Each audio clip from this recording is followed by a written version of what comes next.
सल्लल्लाहु अलैका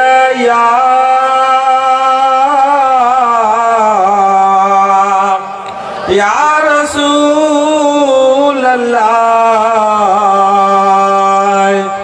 व सल्लम अलैका या हबीब अल्लाह।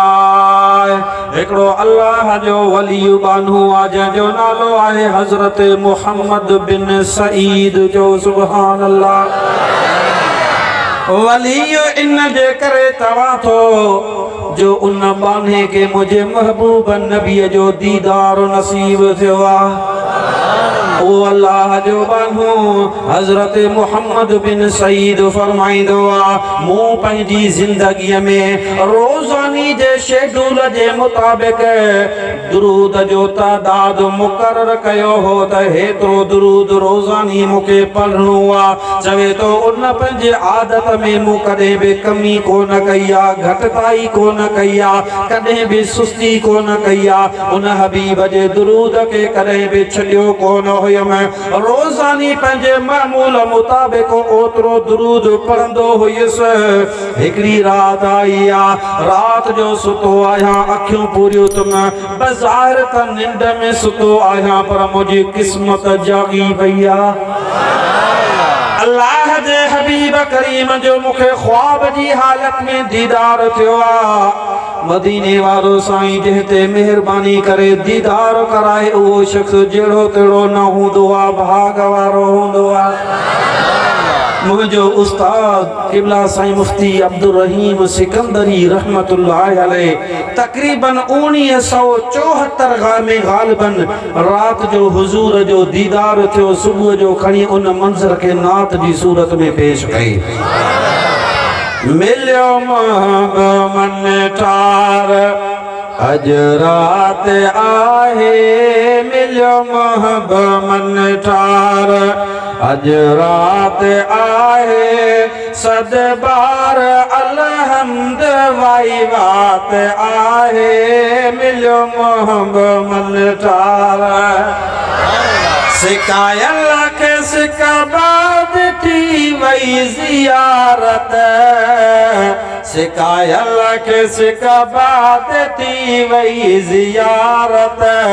इहा ईद मूले सौगात आहे, मिलियो मोहब मन ठार अज रात आहे, सद बार अलहम्द वाई बात आहे, मिलियो मोहब मन ठार। घुमाया कदम जी कुर्ब सा कुर्बदार ने, घुमाया कदम जे कुर्ब सा कुर्बदार ने।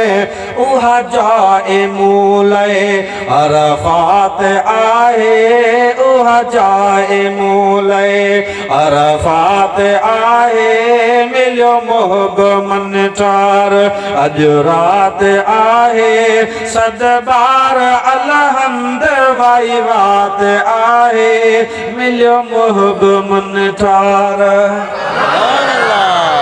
अल्लाह शल तो ते भी मेहरबानी करे, मुँह ते भी मेहरबानी करे, मुस्तफ़ा जो दीदार नसीब करे। ओ हज़रत मुहम्मद बिन सईद तो चवे अल्लाह जे हबीब मूंखे पंहिंजो दीदार करायो। मदीने वारो साईं दीदार जे टेम ते मूंखे भाकुर पाइनि था।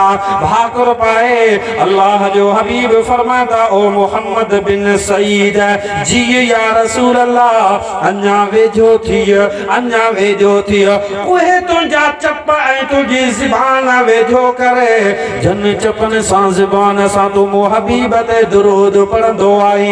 हज़रत मुहम्मद बिन सईद तो चवे अदब जे करे, हया जे करे मूं कंध हेठ कयो आ, हथ ॿधी करे अदब सां बीठो आहियां।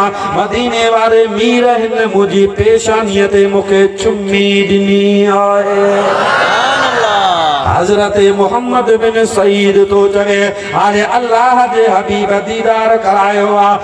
पान फरमाता मोहम्मद बिन सईद छाजे करे तो के दीदार करायो अथम अर्ज करे तो अल्लाह जा हबीब मेहरबानी तुझी आ पर खबर नाए छाजे करे पान फरमाता जेको रोजानी मामूल मुताबिक मुंह ते दरूद पढ़ंदो आहीं इन दरूद जे सदके अज तोखे पंहिंजो दीदार करायो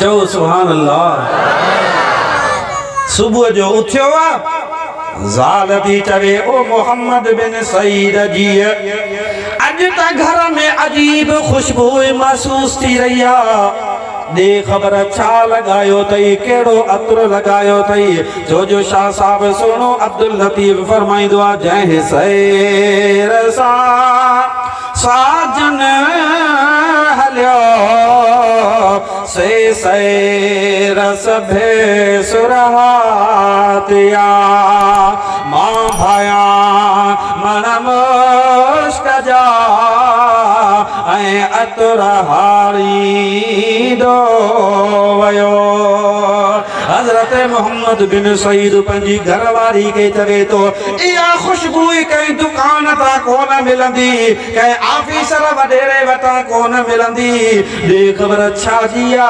चवे तो इया रात रसूल अरबिया मेहरबानी कया इया खुशबू मुस्तफा दे पाक कदमन जी आए